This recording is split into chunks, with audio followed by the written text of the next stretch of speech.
everybody. Let me begin with a small introduction about myself. My name is Anjali Kalyanpur and I am a physical therapist working in Akshaya Neuro Multispeciality Hospital. I am heading the physiotherapy department here and we see a lot of neurological cases. So that's why I've chosen a neurological condition to talk about in my first video here.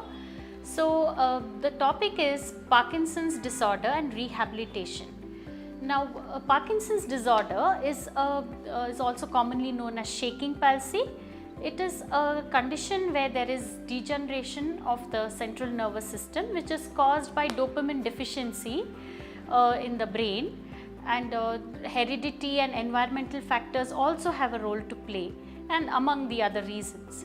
Now the symptoms here are usually very slow to emerge after about 50 years of age, and it starts off with tremors. That's the first noticeable symptom, which is followed by rigidity, difficulty in movement, sensory and disturbances, and difficulty in swallowing, cognitive decline, behavioral issues. So you see, it's a varied range of symptoms.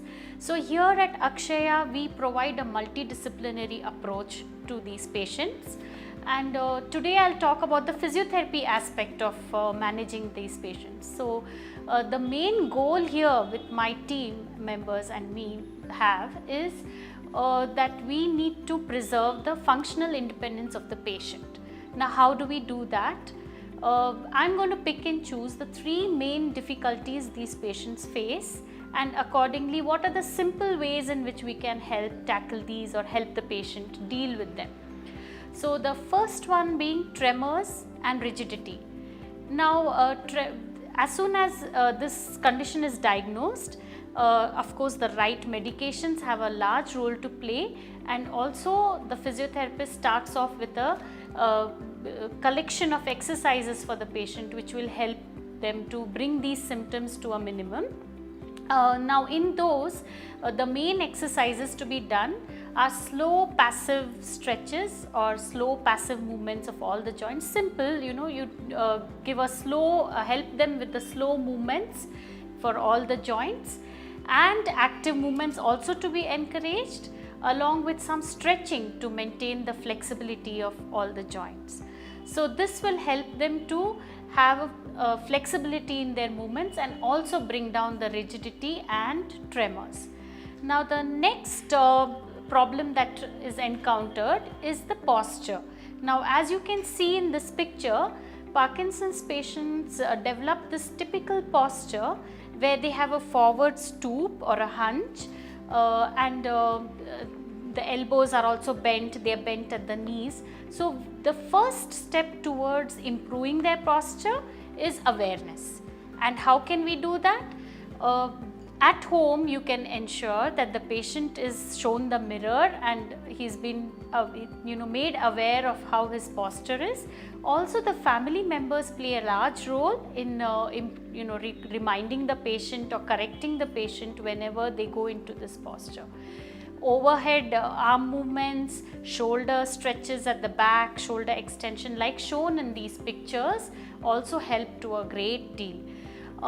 Then there's one activity which I always encourage in the patients is standing against the wall with the chin tucked in.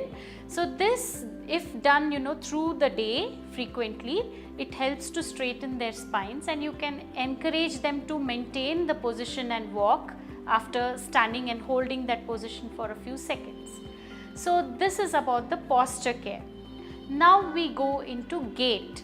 Now these patients, we've noticed that they have a very unsteady gait due to a slow shuffling kind of steps that they take, and they also are more prone to falls because they freeze when they come in front of obstacles.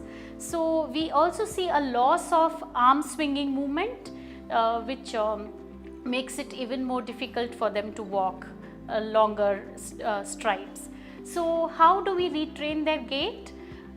Just make them conscious to take longer steps, wider stance to give them better balance and bring about arm swinging. Then there is this a particular activity we do here. We have them walk in with obstacles placed on the floor that helps them to overcome when they obstacles when they encounter on a normal day-to-day basis. So these things will, as a whole, help them to improve their gait. So this is, to sum it up, Parkinson's patients, they require a very holistic approach and a lot of involvement from the family members. So a lot of TLC. That's it for now. So more in my next video about back pain and management. Until then, stay fit, stay healthy, and also stay happy. Thank you.